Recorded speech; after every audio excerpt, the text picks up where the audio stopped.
Merci de choisir la référence sportive Sport FM, Dingue de Sport est au programme, est au rendez-vous pour, vous savez, la mobilisation qui se poursuit sur Sport FM, la référence sportive. On va parler des éperviers du Togo, J-3 pour ce grand match important, décisif pour la qualification des éliminatoires de la CAN 2019 de football. Le Togo obligé de gagner, c'est une opération l'églatérie là-bas à Cotonou dimanche. Les Béninois, eux, n'ont besoin que d'un nul. Vous voyez un peu l'importance, l'enjeu dans ce match pour les deux sélections, éperviers, écureuils. Merci de nous faire confiance. Ce sera le plus gros sujet, naturellement, de cette émission. On reviendra un tout petit peu sur la suspension à vie d'Eric Kokoufagla, l'ex-arbitre international du Togo. Merci. Mise en onde, Gildas Kabouré. La vidéo est assurée par Eloma Dovon. Une vidéo que vous pouvez retrouver sur le www.radiosportfmtg.com. Merci, à très bientôt. Et merci de nous faire confiance. Nous avons en ligne le chargé de communication à la Fédération togolaise de football, Innocent Pato. Bonjour. Oui, bonjour Franck. Alors, on est, on va dire, à quelques jours de ce match important entre le Bénin et le Togo, la 6e et dernière journée des éliminatoires de la CAN 2019. Alors, au niveau de la fédération, il y a des dispositions qui sont prises, naturellement, par rapport à ce match-là. On parle d'abord de la sélection. Le départ de l'équipe prévu pour ce jeudi, ça va être, ce vendredi, on va dire, ça va être effectif. Oui, je crois que le retour est un peu difficile, mais je crois avoir une question relative au départ des éperviers. Tel est le cas, oui, et je peux confirmer que l'équipe nationale va partir demain. Les éperviers vont quitter demain pour Cotonou, où ils ont un grand match à livrer le dimanche 24 mars. Et le retour prévu pour le même jour, après le match. Pour les éperviers, je saurais confirmer. Alors, au niveau de la presse, la fédération a pris également certaines dispositions. Qu'est-ce qui va être fait par rapport aux médias, aux organes qui vont donc accompagner la sélection nationale? Oui, par rapport aux médias, je dois dire que nous avions un accord de réciprocité avec la fédération béninoise, en ce sens que la fédération béninoise devrait nous réserver un certain nombre de places. Et donc, d'après les premières tractations, il s'agit de 50 places pour les journalistes et une dizaine plutôt pour les photographes. Donc, soit un total de 60 places. Et nous avions demandé aux journalistes de se faire enregistrer, de manifester les demandes d'accréditation, lesquelles demandes ont été convoyées côté béninois et la liste sortira incessamment. Donc nous aurons une cinquantaine côté journalistes et une dizaine côté photographes. Donc au niveau de la Fédération togolaise de football, la fédération prend en charge le déplacement des journalistes.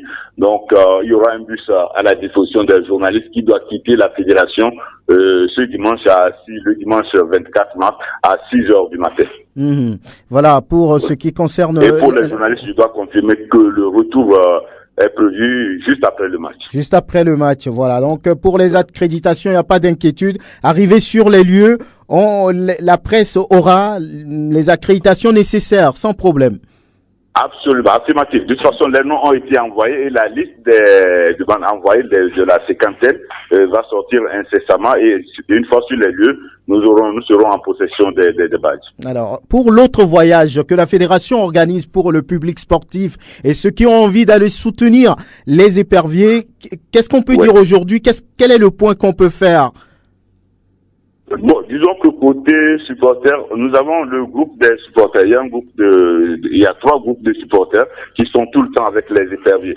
Et ces 3 groupes seront pris en charge par la fédération togolaise de football.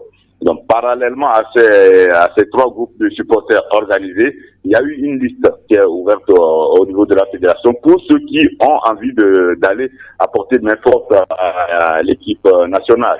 Et donc, sur ce plan, on a demandé une contribution de 5 000 francs CFA, mais en fait, dans la réalité, le déplacement fait 10 000 francs le total. Et donc, vous comprenez que la fédération a pris en charge la moitié du voyage. Donc, c'est un voyage subventionnés. Bien, autre chose à ajouter par rapport à ce match-là et d'autres détails que nous n'avons peut-être pas? J'ai mal, je vous le sens mal. Autre chose à signaler par rapport à ce match, s'il y en a? Autre chose à signaler par rapport à ce match, c'est l'état d'esprit.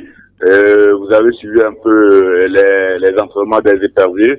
Vous avez vu l'effectif qui est là et sur toute la ligne, je crois que c'est la meilleure équipe qu'on a actuellement. Hein. Les éléments qu'on a sont au top et c'est la conviction. On est convaincu, on passe sur rien avec l'idée de revenir ici avec une victoire. Innocent Pato, merci de nous avoir apporté ces informations. À très bientôt. C'est à moi de vous remercier. Toujours un plaisir d'être avec Sport FM. Merci Franck Mignama. Merci bien. C'était donc le chargé de com de la Fédération togolaise de football, Innocent Pato. Merci de choisir Sport FM, la référence sportive dingue de sport pour la mobilisation. Encore une fois, autour de la sélection nationale, les joueurs ont besoin de vos soutiens, de vos appuis pour cette opération compliquée, mais pas impossible à réaliser. John Atisso, bonjour, vous allez bien? Bonjour Franco, bonjour à tous, je vais super bien. Très bien. Aristide Kouévidien, lui, il est déjà en maillot épervier. Hein. C'est pas le jaune, le vert, ça fait partie des couleurs nationales aussi. Bonjour, bonne arrivée. Merci, ça sera peut-être la couleur du Togo le dimanche prochain, pourquoi pas, parce que le Bénin sera déjà jaune. Voilà, la couleur de l'espoir, ça veut dire qu'il y a de l'espoir en l'air pour les éperviers du Togo. Mamadou Yao, secrétaire général de l'association des joueurs de foot du Togo, bonjour, bonne arrivée. Merci Franck Mignama, merci à tous nos éditeurs.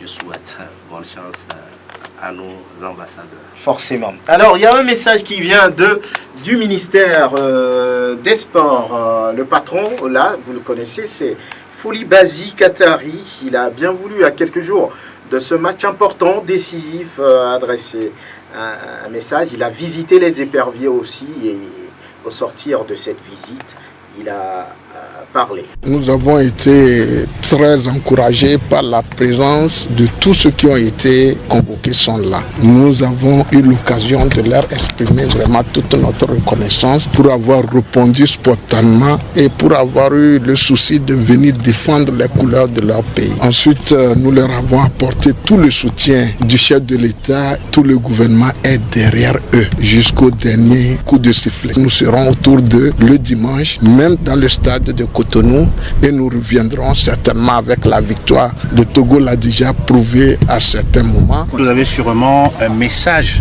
à l'endroit du public sportif. Nous allons jouer à Cotonou. Nous savons qu'il y a des Togolais à Cotonou. Certainement, ils auront envie de venir, mais ils seront plus motivés s'ils voient leurs frères togolais faire le déplacement. Nous invitons le public sportif togolais à faire massivement le déplacement de Cotonou et nous voulons que les joueurs fassent tout pour ne pas les décevoir parce que je suis sûr que le public sera là. Mes vœux, c'est que nous soyons qualifiés pour la CAN Égypte 2019. À l'instant, le ministre Folibazi Katari, voilà, le patron des sports au Togo, le vœu, son vœu, celui forcément du gouvernement, c'est la qualification du Togo pour la CAN prochaine, pour le rendez-vous égyptien. C'est en juin-juillet prochain, c'est dans quelques mois, c'est pas loin du tout, c'est juste dans le corner. Voilà, c'est un message qui vient en tout cas soutenir et encourager l'équipe nationale du Togo. Cette visite quand même était importante, John. Et oui, effectivement, on a vu que depuis que les éperviers ont commencé, c'est la première fois que les autorités de ce pays arrivent quand même à lancer des mots d'encouragement à l'égard de cette équipe.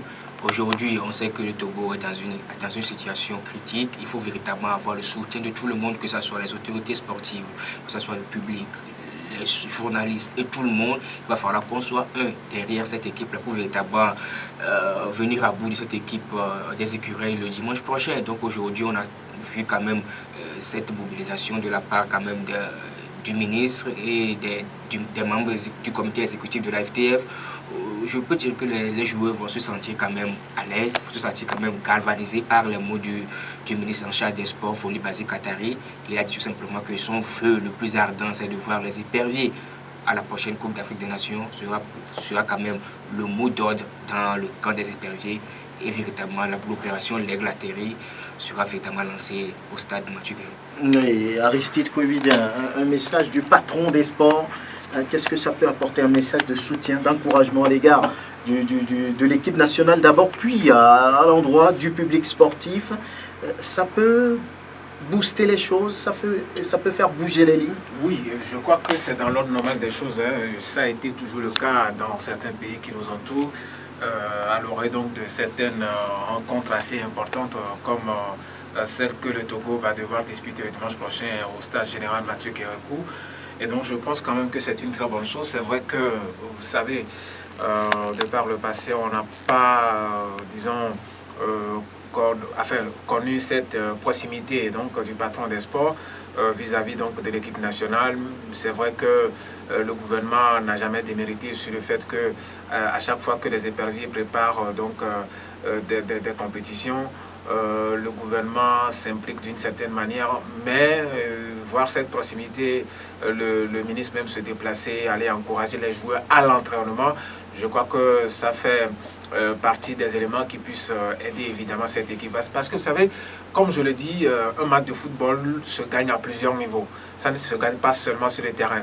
D'abord, ça se gagne dans les vestiaires, ça se gagne également dans les tribunes, ça se gagne sur le terrain et évidemment ça se gagne dans les discours. Ça veut dire que si véritablement vous êtes confiant et que vous savez que le ministre est derrière vous, ça vous donne encore beaucoup plus de courage. Parce que ce que les gens oublient, c'est qu'aujourd'hui, la motivation est à 1000%, je dirais, pour ces joueurs togolais qui ont envie quand même de faire l'exploit afin de se qualifier à Cotonou. Parce qu'eux aussi, ils ont envie d'avoir cette prime de qualification. Parce qu'après tout, ils ne sont pas là en sélection pour pouvoir orner, je dirais, l'effectif, mais ils sont là fondamentalement pour un objectif.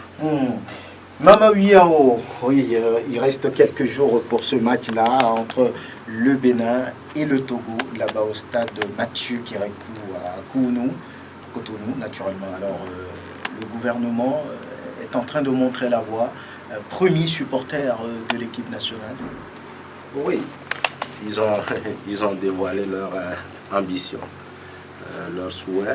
Je pense que c'est une bonne chose, surtout que ce que mon prédécesseur a dit, depuis un certain temps, on sent le gouvernement, surtout la première personnalité de l'État, même si elle ne le dit pas ouvertement, on la sent derrière toutes les activités sportives, surtout derrière l'équipe nationale. Claude Leroy l'avait dit la fois dernière, même à une défaite, il y a eu un match où il y a eu une défaite pour encourager les jeunes qui a une bataille devant. Il a pu faire un geste. Et j'ai remarqué aussi que ces derniers temps, le sélectionneur, la fédération et le ministère parlent de la même voix. C'est comme ça qu'on peut faire évoluer un pays. Heureusement, ils ont compris ça maintenant et les réunions se tiennent régulièrement pour penser à tout cela. Et ils ont mis les moyens d'abord, je pense financièrement et sur d'autres plans pour que l'équipe nationale puisse être à l'aise. Je remercie surtout le ministre qui est au devant de la scène chaque fois qu'il s'approche des choses pour s'en acquérir, de l'état des lieux, pour pouvoir remonter le moral des joueurs. Je pense que tout cela réuni peut permettre à une qualification au Bénin. Ça ne sera pas facile, mais ça peut permettre une qualification au Bénin. Je voudrais rappeler sur le plan de jeu que je pense que les gens sont gonflés à bloc. À voir la déclaration des uns et des autres au niveau des joueurs. Les gens sont gonflés à bloc pour pouvoir faire un bon match là-bas. Et je rappelle qu'il ne faut pas faire un match esthétique, il faut faire plutôt un match gagnant. Ça sera le mot d'ordre. Voilà, Prosper beaucoup, bonjour, tout va bien? Oui, on est là, Franck. Très bien. Alors, quand on prend un peu le programme du week-end dévoilé par la Fédération togolaise de football, il y aura pratiquement 50 journalistes accrédités de commun accord avec la Fédération béninoise de football et plus 10 photographes. Le voyage est organisé par la Fédération. Le départ, c'est à 6h30. à 6h au siège de la Fédération togolaise de football dimanche, et le retour juste après le match aussi ce dimanche-là.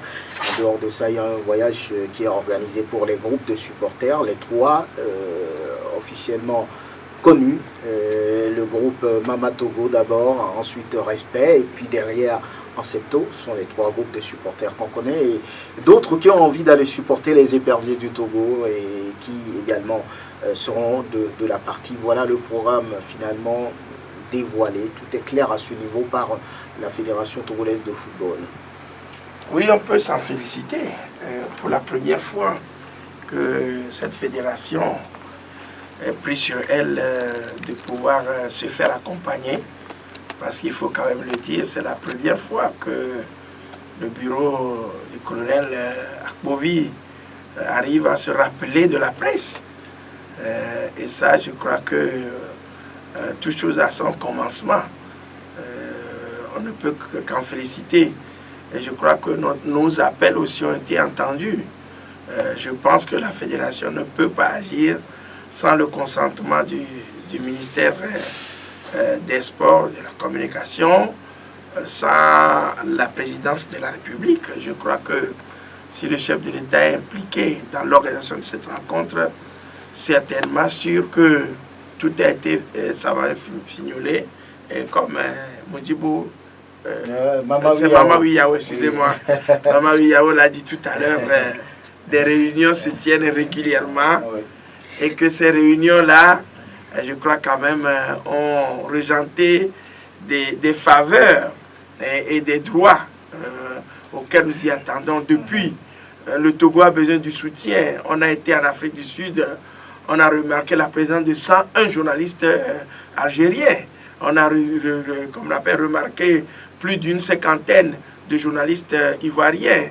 N'en parlons pas pour qu'on appelle les autres. Donc je dis quelque part que ailleurs, ça se fait au Cameroun quand l'équipe nationale se déplace. C'est le président de la République lui-même en personne qui finance ce voyage-là à hauteur des centaines de mille. Parce que nous ne sommes pas sans savoir que les journalistes en allant sont en train de faire un travail pour leur pays. Et ce travail-là mérite quand même des reconnaissances, oui, des droits. Donc je crois que cette fois-ci, c'est une bonne chose et je pense qu'on va rester sur cette lancée afin que lorsque la qualification viendra, qu'on ne laisse pas passer donc l'orage pour pouvoir se remettre donc dans le bain de la médiocrité. Donc pour les supporters également, je crois que nous l'avons dit la dernière fois ici, que l'État prenne charge, donc prenne plutôt attache avec ces groupes de supporters et que la fédération, qui soit le porte-parole, le porte-voix donc de l'État, puisse donc agir en ce sens pour que ceux qui iront puissent être en sécurité, convoyés et revenir dans la sécurité, dans la paix. Donc je crois que la fédération a bien fait, a pris les choses par le bon bout. Il va falloir qu'on reste dans cette dynamique parce que j'ai l'impression que le doute qui régentait donc nos esprits après le match contre l'Algérie, c'est tout simplement petit à petit dissipé pour laisser place à un optimisme plutôt qui n'est pas béat, mais qui est forcément prometteur. Donc je crois que les Togolais ont le vent en poupe. À entendre la déclaration faite par les joueurs béninois, moi j'ai l'impression que lorsque le tigre veut affirmer sa tigritude, il n'a pas besoin donc de le dire. Lorsqu'un joueur dit on n'a pas peur, on n'a pas peur d'eux, on n'a pas peur d'eux, c'est qu'il a peur. Donc c'est quelque part, oui, psychologiquement, il n'est pas en place. C'est pourquoi il pense à la peur. Donc je crois que les Togolais, eux, peuvent aller, ils n'ont rien à perdre, ils ont tout à gagner. Donc qu'on appelle la balai dans le camp des Béninois, c'est à eux de jouer pour contrecarrer les Togolais. Mais je crois que le Togo a pris un peu de l'avance sur les Béninois. Voilà, Je pense que le Togolais est trop gentil On a vu au match aller Togo-Bénin au stade municipal de Lomé, on a vu comment les journalistes béninois ont envahi la fédération par rapport aux accréditations et aux badges. Et la fédération a cédé à cela. On a vu comment ils ont envahi la cabine de près du stade municipal de Lomé. Mais aujourd'hui, aller quand même au stade général Mathieu Kérékou avec 50 journalistes togolais plus 10 photographes, je crois que c'est très peu. Si la fédération peut faire quand même cette doléance-là pour pouvoir avoir plus de journalistes, parce qu'on sait que pour y aller, il faut quand même faire une communication autour. Je pense véritablement que 50 journalistes, c'est trop peu. Non, oui, en tout cas, mais malheureusement, je pense que c'est déjà arrêté avec la Fédération béninoise de football. On dira que le réseau média Paix et Sport est en train également de travailler par rapport à la non-violence qui doit régner autour de cette rencontre-là. La même chose a été faite ici avant le match entre le Togo et le Bénin, ici en septembre dernier, si je ne me trompe pas. Ça veut dire que la même mobilisation, la même sensibilisation se passe du côté de Cotonou pour que ce match se joue dans les meilleures conditions et que, oui, même si le Togo gagne et que le Bénin gagne et qu'il y ait match nul ou quoi que ce soit, que la paix règne autour de cette rencontre-là. C'est ce qui se fait là-bas. Et sur le terrain, on a noté le retour de quelqu'un qui a été absent depuis 2 ans déjà, Alexis Romao, qui est de retour et nous allons pouvoir l'écouter. Le groupe il est jeune, avec de la qualité. Et non, c'est intéressant de revenir dans ces conditions-là. Il y a pas mal de choses à faire et c'est de bon augure pour la suite. Je sais que ça va être un match difficile parce que c'est un match de qualif. Si tu gagnes, tu passes pour la prochaine CAN. Donc on s'attend à un match très difficile, physique. En plus à l'extérieur, donc c'est à nous de travailler sur notre jeu, d'être concentré. De toute façon, on n'a rien à perdre, donc on a tout à gagner. Donc voilà, il faut aller serein, confiance en nos qualités et en ce que le coach va nous demander. Et comme ça, on pourra faire quelque chose de bien là-bas. Content de revenir en sélection. J'espère qu'ils sont contents aussi. On a besoin d'eux à Cotonou pour le match de dimanche. C'est très important. Donc voilà, qu'ils nous signent jusqu'au bout et comme ça, on pourra faire quelque chose de grand tous ensemble. Voilà la déclaration d'Alexis Romao, un groupe rajeuni avec quelques joueurs d'expérience à côté. Il demande aussi au public de venir massivement les soutenir. Aristide pouvait dire oui, c'était le premier mot après 2 ans d'absence d'Alexis Romao, on va dire un élément important depuis plusieurs années dans le dispositif des éperviers. Là, on va d'abord voyager un peu, on va à Cotonou pour avoir un confrère, le confrère du Dynamisme Info, Oseni Kobi. Oseni Kobi, bonjour. Oseni Kobi, vous êtes en ligne? Allô? Allô, bonjour. Quelques petits problèmes pour avoir le confrère béninois en direct de Cotonou. On va encore essayer de l'avoir. Oseni Kobi, il est parti, on va tenter de le retrouver après. Oui, voilà, donc la déclaration d'Alexis Romao, quelqu'un qui est fier de retrouver sa sélection. Il a toujours évolué dans cette sélection depuis des années, on va dire même 15 ans déjà qu'il est là avec cette sélection. C'est pas peu, hein, c'est quelqu'un, c'est l'un des tauliers de cette équipe-là. On dira qu'il fait partie, ou bien je dirais peut-être que c'est un vétéran de cette sélection.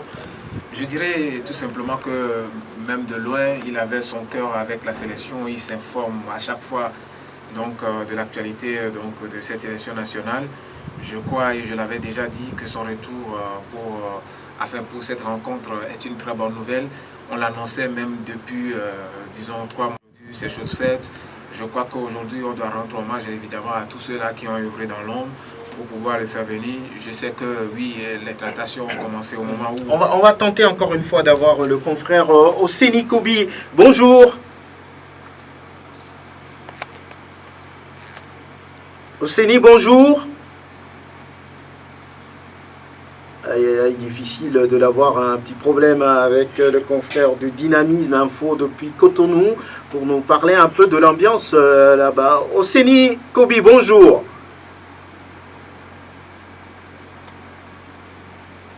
Aïe, aïe, aïe. Bien, on va continuer avec vous, Aristide, en attendant peut-être de l'avoir clairement. Oui, donc je disais quand même que les tractations ont commencé depuis plusieurs mois déjà. Aujourd'hui, il est là. Bon, on doit se concentrer sur le match de dimanche prochain. C'est ça qui est l'essentiel. L'essentiel pour nous, c'est qu'il est là et qu'il va devoir être aligné pour pouvoir donner le meilleur de lui-même. Je pense également que, comme on le dit, une seule hirondelle ne fait pas le printemps. Aujourd'hui, Jacques-Alexis Romao est dans cette sélection, mais il doit devoir composer avec les autres. Comme on le dit, on gagne en équipe et on perd en équipe. Aujourd'hui, on a des joueurs avec un mental assez fort. Assez fort, oui. Il est encore de retour. Oseni Kobi, bonjour. Bonsoir, Sport FM. Oui, vous allez bien? Tout va bien? Tout va bien ici à Cotonou. Un peu l'ambiance qui règne à quelques jours de ce match. Voilà, on a du mal à vous recevoir ici à Cotonou, mais de toute façon, vous devez retenir que le sélectionneur des joueurs du Bénin a dévoilé depuis quelques jours déjà la liste des 23 joueurs convoqués au détour d'une conférence de presse organisée ici même à Cotonou. Et déjà, les joueurs ont convoqué, n'ont pas tardé à répondre présent à l'appel du sélectionneur qui connaît très bien ses poulains, puisqu'il a eu l'insigne honneur de diriger dans le passé l'encadrement technique des écureuils. Alors, un programme alléchant a été concocté pour ce qui est des séances d'entraînement qui ont commencé depuis mardi et qui se poursuivent jusqu'à la veille de cette grosse explication qui va diffuser de qui des écureuils du Bénin et des universités du Togo prendra part à cette messe continentale de football sur la terre des pharaons. Je vais parler bien entendu de l'Égypte. Et parlant de cette séance d'entraînement, il faut retenir qu'elle se déroule ici au stade de l'amitié de Kougoumou à Cotonou. Le public a été convié à cette séance d'entraînement pour voir comment les choses se déroulent. Mais pour le compte de ce soir, pour le compte de ce jeudi 21 mars 2019, il faut retenir que la séance se veut à huis clos conformément au planning établi par l'encadrement technique. Michel Dussier se dit très serein par rapport à cette explication. Il a dit en conférence de presse en début de semaine que sa troupe donnera le meilleur d'elle-même de la première jusqu'à la dernière minute de cette explication, grâce bien entendu au soutien du 12e homme, je vais bien entendu parler du public. Il se dit serein malgré des absences qu'on note dans le rang de ses poulains, comme celle par exemple du capitaine Stéphane Sesseyon, qui a coupé d'un carton rouge lors du match face au Renard du désert de l'Algérie, ici même au stade de l'amitié. 1-0, vous vous souvenez de cette explication. 1-0 pour le Bénin, une victoire qui permet d'ailleurs au Bénin de rêver pour une 4e phase finale de Coupe d'Afrique des Nations. Après, bien entendu, 2004, de l'autre côté de la Tunisie, où le Bénin a fait pratiquement pièce d'idée. En 2008, c'était également au Ghana et le scénario était presque identique. Et puis, en 2010, en Angola. Voilà ce qu'on peut retenir brièvement par rapport donc à cette explication qui attend les deux formations de dimanche prochain ici au stade général de Cotonou. Alors, si vous permettez, il faut on remarque une absence de côté de la troupe de Michel Dussier, à savoir par exemple l'absence du capitaine Gelais Notiquier. On a également le joueur Michael Boudet, un pion essentiel et très important de la formation au niveau du milieu, sans oublier également Cécile Dalmeda qui est forfait pour cette explication. Cécile Dalmeda, faut-il rappeler, qui a inscrit lors de la rencontre Bénin-Algérie son tout premier but en sélection nationale. On note également la grosse absence du gardien titulaire des écureuils de Bénin, Fabien Panol, c'est bien le joueur de Havre, sinon le gardien de Havre ne se sent pas très bien, notamment au niveau du dos. Il est également, en fait, il pourrait être remplacé par son suppléant.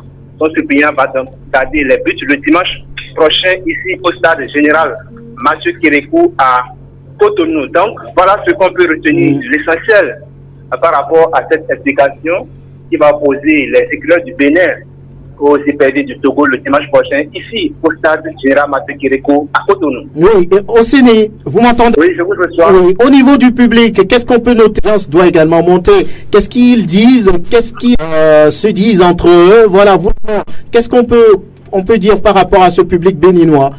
Oui, on peut le dire ainsi, puisqu'on note effectivement la sérénité au niveau de cette formation des écureuils du Bénin. Comme je l'ai notifié il y a quelques instants, le sélectionneur l'a fait savoir au détour d'une conférence de presse. Et par rapport au public, il faut dire qu'il est sorti, par exemple, massivement hier au stade de l'amitié général Mathieu Kérékou. Il fallait y être pour voir l'engouement autour des écureuils du Bénin et ici également dans le rang des populations. les petits plats sont en train d'être mis dans les grands pour accompagner la formation qui rêve de disputer, comme je l'ai dit, une 4e phase finale de la Coupe d'Afrique des Nations de l'autre côté de l'Égypte. On apprend également que la fanfare de la gendarmerie nationale sera aux côtés du 11 national pour doper son moral et l'accompagner à la victoire. Et la victoire, elle sera certaine d'ici au soir, donc, de dimanche prochain, ici au stade général Mathieu Kérékou de Cotonou. Merci au Séné Kobi du Dynamisme Info là-bas à Cotonou. Merci, on est ensemble à très bientôt. Voilà, donc le confrère béninois du Dynamisme Info, le public est complètement gonflé à bloc pour aller chercher cette qualification pour la CAN 2019 avec sa sélection, la 4e pour le Bénin. On verra tout ça là sur le terrain dimanche. Il s'agira d'une victoire pour le Togo. Un match nul suffit pour les écureuils pour pouvoir passer. Alors, du côté des éperviers également, on est très confiant pour ce match-là. On va écouter Dosevi Thomas, le joueur de Toulouse. Très bien, c'est une petite séance de remise. Tout le monde a voyagé hier, donc voilà, c'était histoire de faire courir un peu, de transpirer, et en attendant que le groupe soit complet. Tout le monde en a conscience. Voilà, on joue notre CAN sur ce match, donc voilà, on est tous mobilisés. On est prêts à faire une grosse semaine tous ensemble pour aller faire un gros résultat au Bénin et amener tout le peuple togolais à la CAN. Je promets juste qu'on va tout donner, on va se battre de la première jusqu'à la dernière minute, quelle que soit l'issue. On va porter les couleurs du Togo et fier. Et évidemment, on est sûr qu'en donnant tout, il y a de grandes chances qu'on soit récompensé. Donc voilà, à nous de tout faire, être bien concentré tactiquement, techniquement, et il y a moyen de faire quelque chose. Voilà, quand Mathieu est là, Thomas n'est pas loin. Hein. C'est bien Dosevi, Mathieu Dosevi, le joueur de Toulouse, qui s'exprimait à l'instant. On donnera tout pour ne rien regretter à la fin, dit-il. Oui, sur ce match, il faut tout donner. Il faut donner tout ce qu'on a dans le ventre. Et je pense que le groupe qu'on a appelé, tout le monde est unanime aujourd'hui. Quand vous suivez les gens dans la rue, dans les émissions comme nous y sommes, vous allez comprendre qu'aujourd'hui tout le monde est unanime sur la liste à 90% que Claude Leroy a convoqué. Je pense que déjà cette communion autour de cette équipe peut nous amener vers des lendemains meilleurs. Je souhaite que cette équipe-là, vu le mental qu'ils affichent ces derniers temps, va pouvoir nous amener une victoire. Mais sur le plan tactique, certains pensent qu'il faut faire 3-5-2. Je ne peux pas leur refuser, mais je pense que sur ce match, pour jouer à 3-5-2, il faut avoir des défenseurs solides comme Kala, Song et Pierre Omelend. Donc je pense qu'il faut choisir une tactique qui pourra aider nos joueurs à pouvoir contrecarrer les Béninois. Et dans cette tactique-là, je pense pour ma part que 4-2 classique est bon, avec deux bons attaquants vifs devant qui peuvent gêner dans les 15-20 premières minutes, marquer un but ou deux buts rapidement. Mais si on veut être un peu lassiste et observer l'adversaire, quand le match va vers la fin, l'adversaire sans marquer même à 0-0, l'adversaire part gagnant et il bloque par un système les couloirs. En deuxième mi-temps, si on est à égalité, du ciel peut changer et garer le bus, comme on le dit souvent. Et si en ce moment... Vous voulez dire qu'il appartient au Togo de marquer tôt dans ce match? Très tôt dans ce match, c'est mon avis. Oui. Mais je ne sais pas ce que sera la tactique adoptée par Claude Leroy, mais je pense qu'il faut rapidement marquer et avant de pouvoir trouver une formule pour empêcher les attaquants béninois de pouvoir marquer. Les absences déjà à leur niveau, je pense que ça va leur créer un gros coup et le Togo pourra passer. Déjà, il faut reconnaître que leur mobilisation autour de leur équipe est très grande. On a rappelé, d'ailleurs, on convie tous les anciennes gloires à venir soutenir leurs petits frères, de par le gouvernement, à travers le ministère qui l'a formellement demandé à ces anciennes gloires-là. Même hier, j'ai suivi, avant-hier, j'ai suivi sur leur chaîne nationale un ancien supporter de son 12 ans qui est venu sur le plateau, qui dit qu'à ce match, il sera là. Je pense qu'il s'appelle Botola plutôt. Il s'appelle Botola. Je pense qu'ils sont tellement motivés. Le Togo aussi est motivé, vivement que le meilleur gagne, que ce soit le Togo. Mais derrière tout ça, et que l'apaisement puisse régner. Et les gouvernants des deux pays ont pris le problème à bras le corps, mais il y a des choses extra-sportives que Providence nous permette de ne pas revenir avec des têtes ensemble. Il n'y aura rien. Oui. Jonathan Tissot. Quand Maman vient de parler tout simplement tout de suite du système tactique, moi je pense que le système tactique n'est pas quelque chose de figé. Aujourd'hui, quand on parle de football, moi, je pense véritablement que le plus important, c'est l'animation offensive, c'est l'animation de jeu.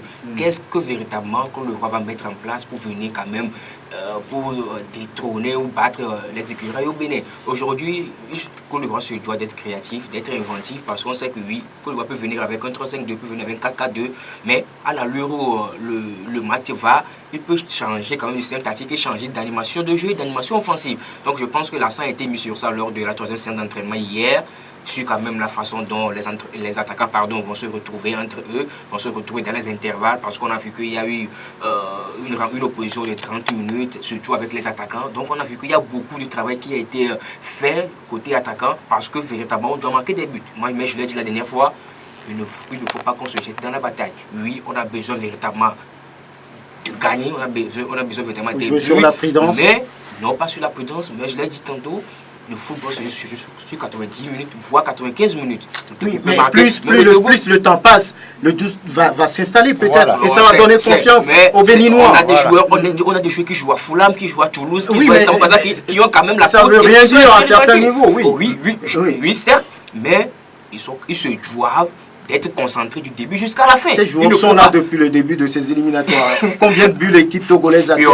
Oui, on a mis que 3 buts. Mais ok, si on se jette dans la bataille et on prend assez, moi je ne dis pas qu'on puisse adopter un système défensif. Je ne dis pas cela. On y va pour gagner. On y va, on se jette dans la bataille. Mais véritablement, il faut quand même sécuriser l'arrière. Voilà. Si on se donne en fond, aujourd'hui on a le jeune Jodel Dossou, le jeu de Vadjouz en Suisse, qui est très technique, qui est explosif, qui est virevoltant. Aujourd'hui, on sait que nos défauts, ce sont nos latéraux. On prend Egbeignon et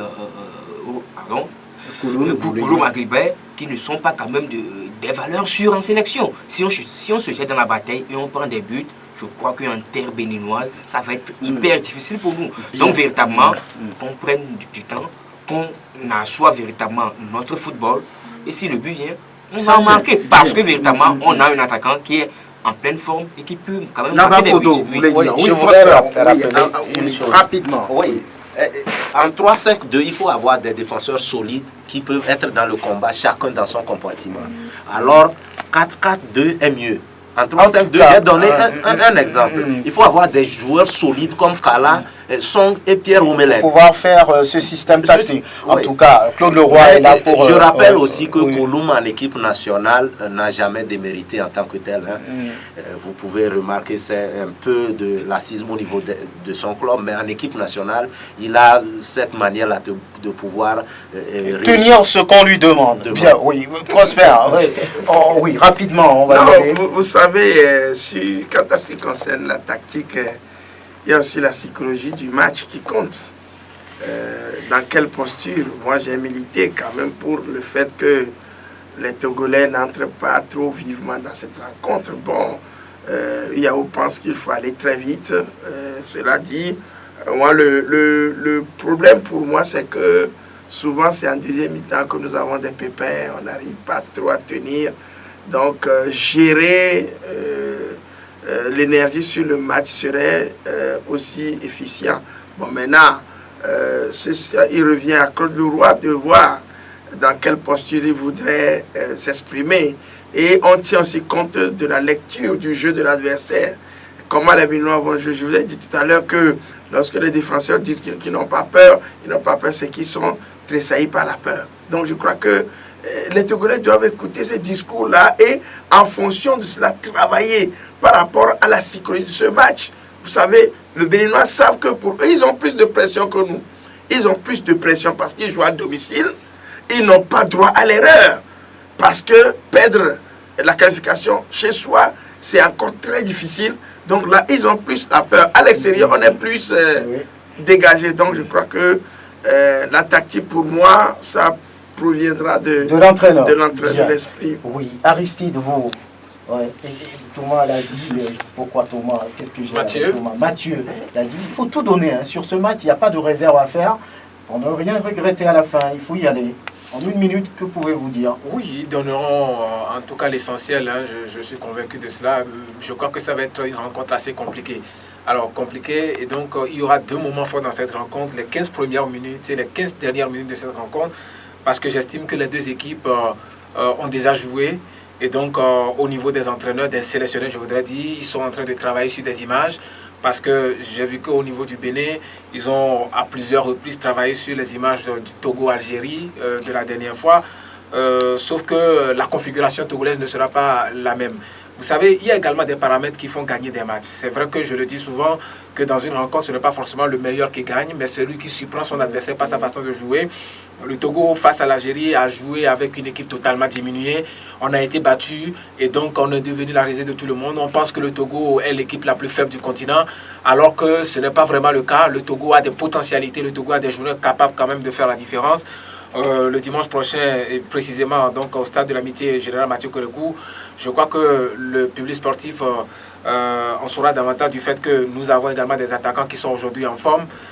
Un gardien de but également qui sait surprendre au moment opportun, et évidemment des défenseurs qui ne paniquent pas, parce que dans cette rencontre, ce qu'il faut éviter le plus, c'est d'éviter les coups de pied de réparation, je voudrais dire les pénaltys, parce que oui, ça va être également quelques aspects, quelques bémols, si dans des conditions comme ça, on arrive à annihiler des occasions de but manifestes.